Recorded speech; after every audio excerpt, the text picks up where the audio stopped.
أعوذ بالله من الشيطان الرجيم بسم الله الرحمن الرحيم السلام عليكم ورحمة الله وبركاته. الحمد لله والصلاة والسلام على نبينا محمد رسول الله صلى الله عليه وسلم. أعوذ بالله من الشيطان الرجيم بسم الله الرحمن الرحيم. وأتم الحج والعمرة لله. கண்ணியத்திற்குரியவர்களே, அல்லாஹ் ரப்பல் ஆலமீன் இந்த வசனத்தில் சொல்கிறான், உம்ரா என்னும் ஹஜ்ஜுடைய அமல்களை அல்லாஹ்விற்காக வேண்டி நீங்கள் செய்யுங்கள் என்பதாக சொல்கிறான்.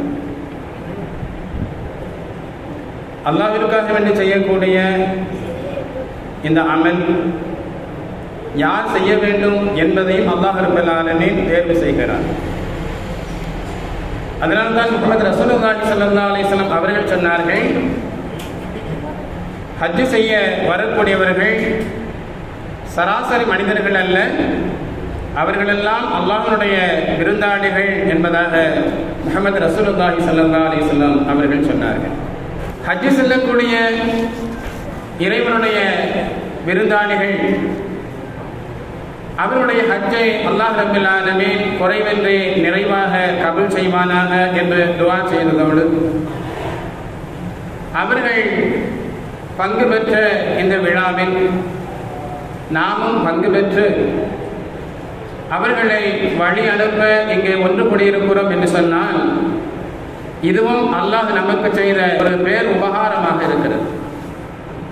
அல்லாஹ் அவர்களை தன்னுடைய விருந்தாளியாக தேர்வு செய்வான் என்றால், அந்த விருந்தாளிக்கு ஏதோ ஒரு வகையிலே உதவி செய்யக்கூடிய பாக்கியத்தையும் தருவதற்கு அல்லாஹ் தான் தேர்வு செய்கிறான்.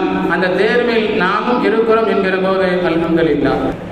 முஹம்மது ரசூலுல்லாஹி ஸல்லல்லாஹு அலைஹி வஸல்லம் அவர்கள் நபியாக அனுப்பப்படுவதற்கு முன்பு உண்டான காலகட்டத்திலேயே ஹஜ்ஜுக்கு செல்பவர்களுக்கு ஏதோ ஒரு வகையில உதவி செய்யணும் அப்படின்னு சொல்லி ஆசை கொண்டவர்கள் அரபுகள். கண்மணி நாயகம் ஸல்லல்லாஹு அலைஹி வஸல்லம் அவருடைய பாட்டனார் அப்துல் முனாஃப் அவர்களும் சரி, அவருடைய அன்பு மகனார் ஹாஷிம் அவர்களும் சரி, ஹஜ்ஜிக்கு வரக்கூடியவர்களுக்கு ஜம்சம் தண்ணீரை தன்னுடைய தோளில் சுமந்து வந்து ஹாஜிகளுக்கு தண்ணீர் கொடுத்து தாகம் தணிக்கக்கூடியவர்களாக இருந்தார். எல்லோர்களும் போட்டி போடுவார்கள். ஆனால் அதற்கென்று இவர்கள் தான் செய்ய வேண்டும் என்று ஒரு வரைமுறையை அரபுகள் வகுத்து கொண்டார்கள். அது ஒரு பெரிய பாக்கியமானது, ஹாஜிகளுக்கு ஏதோ ஒரு வகையில உதவியாக இருப்பது. அந்த அடிப்படையில் இப்னு அப்பாஸ் ரலியல்லாஹு தஆலா அன்ஹு அவர்கள் ஒரு முறை ஹாஜிகளுக்கு தண்ணீர் கொடுக்கக்கூடிய பொறுப்பில் இருக்கின்ற தருணம், கண்மணி நாயகம் ஸல்லல்லாஹு அலைஹி வஸல்லம் அவர்கள் வருகிறார்கள். அப்பொழுது நபியாக அல்லாஹ்வால் அறிவிப்பு செய்யவில்லை. அப்ப ஸல்லல்லாஹு அலைஹி வஸல்லம் அவங்க வர்றாங்க. வந்தவங்க கேட்டாங்க, இப்னு அப்பாஸ் ரலியல்லாஹு தஆலா அன்ஹு அவர்களிடத்தில் எனக்கு தண்ணீர் கொடுங்கள் என்று கேட்டார்கள். இப்னு அப்பாஸ் ரலியல்லாஹு தஆலா அன்ஹு அவர்கள் தன்னுடைய மகன் ஃபதுல் ரலியல்லாஹு அன்ஹு அவங்ககிட்ட சொன்னாங்க, நீ வீட்டில் போய் அம்மாட்ட தண்ணி வாங்கிட்டு வா, இவருக்கு கொடுக்கணும் அப்படின்னு சொல்லி சொன்னாங்க.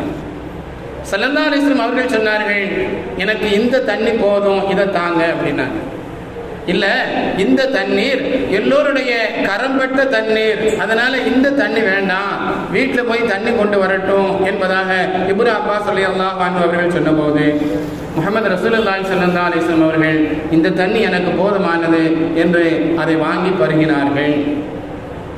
குடித்துவிட்டு பெருமானார் ஸல்லல்லாஹு அலைஹி வஸல்லம் அவர்கள் சொன்னார்கள், ஹாஜிகளுக்கு தண்ணீர் கொடுக்கக்கூடிய இந்த வாய்ப்பு எனக்கு கிடைத்தால் நானும் தண்ணீரை தோளில் சுமந்து கொண்டு வந்து நான் இங்கே தருவேன் என்பதாக பெருமானார் ஸல்லல்லாஹு அலைஹி வஸல்லம் அவர்கள் ஆசைப்பட்டார்கள்.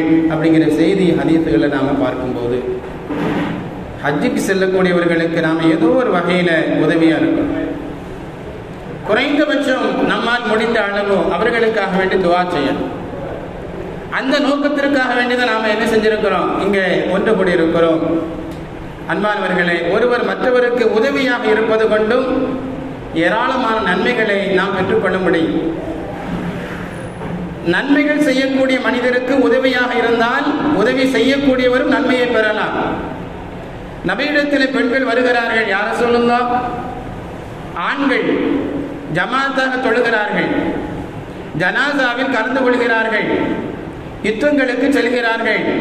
ஆனால் எங்களுக்கு இது போன்ற பாக்கியம் இல்லையே, எங்கள் மீது கடமை இல்லையே, நாங்கள் அந்த நன்மையை இழந்து தவிக்கிறோமே என்று தன்னுடைய ஆதங்கத்தை வெளிப்படுத்திய நேரத்தில் கண்மணி நாயகம் ஸல்லல்லாஹு அலைஹி வஸல்லம் அவர்கள் சொன்னார்கள், அவர்களுக்கு நீங்கள் உதவியாக இருந்தால் அந்த நன்மையை நீங்கள் பெற்றுக்கொள்ளலாம் என்றார்கள் பெருமானார் ஸல்லல்லாஹு அலைஹி வஸல்லம். நாம ஜும்மா தொழுகைக்காக வேண்டி புறப்படுதோம். நம்ம வீட்டில் இருக்கக்கூடியவங்க நம்முடைய ஆடைகளை எடுத்து தருகிறார்கள், குடிப்பதற்கு அந்த நேரத்தில் தண்ணீர் தருகிறார்கள், தொப்பியை எடுத்து தருகிறார்கள், நல்ல முறையில் போயிட்டு வாங்க துவா செய்யுங்கன்னு சொல்லி அனுப்புறாங்க. ஏதோ ஒரு வகையிலே அந்த விஷயத்தில் உதவியாக அவர்கள் இருந்தால் நாம ஜும்மா தொழுதா எந்த நன்மை கிடைக்குமோ அதுபோல நன்மை நம்முடைய மனைவிகளுக்கும் இன்ஷா அல்லாஹ் கிடைக்கும். இதை சொன்னது முஹம்மது ரசூலுல்லாஹி ஸல்லல்லாஹு அலைஹி வஸல்லம் அவர்கள். அந்த அடிப்படையில் ஹஜ்ஜுக்கு செல்லக்கூடிய அந்த பெருமக்களை நாம வழி அனுப்ப ஒன்று கூடி இருக்கிறோம் என்று சொன்னால் ஏதோ ஒரு வகையில அது துஆவின் மூலமாக நாம் உதவி உபகாரம் செய்து அவர்களை கண்ணியப்படுத்தி அனுப்புவதற்காக ஒன்று கூடி இருக்கிறோம். இப்னு உமர் ரலியல்லாஹு தஆலா அன்ஹு அவர்கள் பிரயாணம் புறப்படக்கூடிய மனிதரை யாரையாவது பார்த்தாங்க அப்படின்னு சொன்னா, பயணம் புறப்படக்கூடிய மனிதரை தன் பக்கம் அழைத்து இப்னு உமர் ரலியல்லாஹு அன்ஹு அவங்க சொல்வாங்க, ஸல்லல்லாஹு அலைஹி வஸல்லம் அவர்கள் எப்படி என்ன சொல்லி பயணம் செய்யக்கூடியவரை அனுப்பி வைப்பாரோ அதுபோல நானும் சொல்லி உங்களை அனுப்பி வைக்கிறேன் அப்படின்னு சொல்லிட்டு ஒரு அழகான ஒரு துஆவை செய்து அனுப்பி வைப்பார்கள். ஏன்னா ஸல்லல்லாஹு அலைஹி வஸல்லம் அவங்களுடைய பழக்கம் அதுதான். யாராவது யுத்தத்துக்கு போறாங்க அல்லது வியாபார நிமித்தமாக தூரமான தேசத்திற்கு போறாங்க அல்லது வேற பல வேலைகள் நிமித்தமாக ஒரு நீண்ட பயணம் போறாங்க அப்படின்னு சொன்னா ஸல்லல்லாஹு அலைஹி வஸல்லம் அவங்ககிட்ட வந்து சொல்லுவாங்க, நபிகள் கோமான் ஸல்லல்லாஹு அலைஹி வஸல்லம் அவர்கள் அவருக்காக வேண்டி துஆ செய்வாங்க. அந்த துஆவை நான் செய்யறேன் அப்படின்னு சொல்லி இப்னு உமர் ரலியல்லாஹு தஆலா அன்ஹு அவர்கள் சொல்லி அந்த துஆவை ஓதுவார்கள். அஸ்தௌதிஉல்லாஹ தீனக வ அமானதக வ ஹவாதீம அமலிக அப்படிங்கிற அந்த துஆவை பெருமானார் ஸல்லல்லாஹு அலைஹி வஸல்லம் அவர்கள் ஓதுவார்கள். அந்த துஆவை இப்னு உமர் ரலியல்லாஹு தஆலா அன்ஹு அவர்கள் ஓதி வழி அனுப்பக்கூடிய வழக்கமுடையவர்களாக இருந்தார்கள் அப்படிங்கிற செய்தியை இப்னு உமர் ரலியல்லாஹு தஆலா அன்ஹு அவர்களுடைய மகனே இந்த ஹதீஸை அறிவித்து தர்றார். அதனுடைய அர்த்தம் என்ன? யா அல்லாஹ், பயணம் செய்யக்கூடிய இவருடைய தீனை நீ பாதுகாப்பாயாக, இவருடைய அமானிதம் நம்பும் தன்மையை நீ பாதுகாப்பாயாக, அமலிக்க இவருடைய அமல்களின் முடிவின் பலனை அதனுடைய நலனை நீ பாதுகாப்பாயாக என்று துஆ செய்து அனுப்பக்கூடியவர்களாக கண்மணி நாயகம் ஸல்லல்லாஹு அலைஹி வஸல்லம் அவர்கள் இருந்தார்கள். அதை சஹாபாக்கள் பின்பற்றினார்கள். அந்த வழிமுறையை இன்ஷா அல்லாஹ் நாமும் பின்பற்ற வேண்டும் அப்படிங்கிற உயரிய எண்ணத்தோடு நாம் ஒன்று கூடி இருக்கிறோம். கண்ணியத்திற்குரியவர்களே, ஹஜ்ஜுக்கு செல்லக்கூடிய அந்த பாக்கியவான்களுக்கு அல்லாஹ் ரப்பல் ஆலமீன் அவருடைய தீனை அல்லாஹ் பாதுகாத்து, அவருடைய அமானித நம்பகத்தன்மையை அல்லாஹ் பாதுகாத்து, அவருடைய செயல்களின் முடிவின் நலனை அல்லாஹ் பாதுகாத்து, அவர்கள் அன்று பிறந்த பாலகனாக ஊர் திரும்ப அல்லாஹ் அருள் புரிவானாக. அவர்கள் செய்யக்கூடிய செயல்பாடுகளில் குறைபாடுகள் ஏதாவது நிகழ்ந்து விட்டாலும் அல்லாஹ்வுடைய கருணை மிக பெரிது. அவனுடைய கருணை கொண்டு அதை மனம் பொறுத்து மன்னித்து மக்பூலான மப்ரூரான ஹஜ்ஜை செய்த நல்லோர்களினுடைய பட்டியலில் அவர்களையும் ஒன்று சேர்த்து அருள் புரிவானாக. நாமும் மீண்டும் மீண்டும் ஹஜ்ஜு செய்யக்கூடியவர்களாகவும் மக்பூலான மப்ரூரான ஹஜ்ஜுடைய நசீபை பெறக்கூடியவர்களாகவும் நம்மையும் நம் சந்ததிகளையும் உலக முஸ்லிம்கள் முஸ்லிம்கள் அனைவர்களையும் அல்லாஹ் தஆலா ஆக்கி அருள் புரிவானாக. அல்லாஹ் ரப்பல் ஆலமீன் நம்முடைய ஊரில் இருக்கக்கூடிய முஸ்லிம்களின் உள்ளத்தில் உண்மையான நேசத்தை முஹப்பத்தை ஏற்படுத்தி தருவதோடு உலக முஸ்லிம்கள் முஸ்லிம்கள் எல்லாம் உண்மையான நேசம் கொண்டு ஒருவருக்கொருவர் விட்டு கொடுத்து அன்போடு பேசி அரவணைத்து வாழக்கூடிய நசீபை தந்து அருள் புரிவானாக. முஸ்லிம்களுக்கு எதிராக செயல்படக்கூடிய எல்லா சூழ்ச்சிகளை விட்டும் அல்லாஹ் ரப்பல் ஆலமீன் முஸ்லிம்களை பாதுகாத்து அருள் புரிவானாக. ஆமீன் ஆமீன் யா ரப்பல் ஆலமீன். அஸ்ஸலாமு அலைக்கும் வரஹ்மத்துல்லாஹி தஆலா வ பரகாத்துஹு.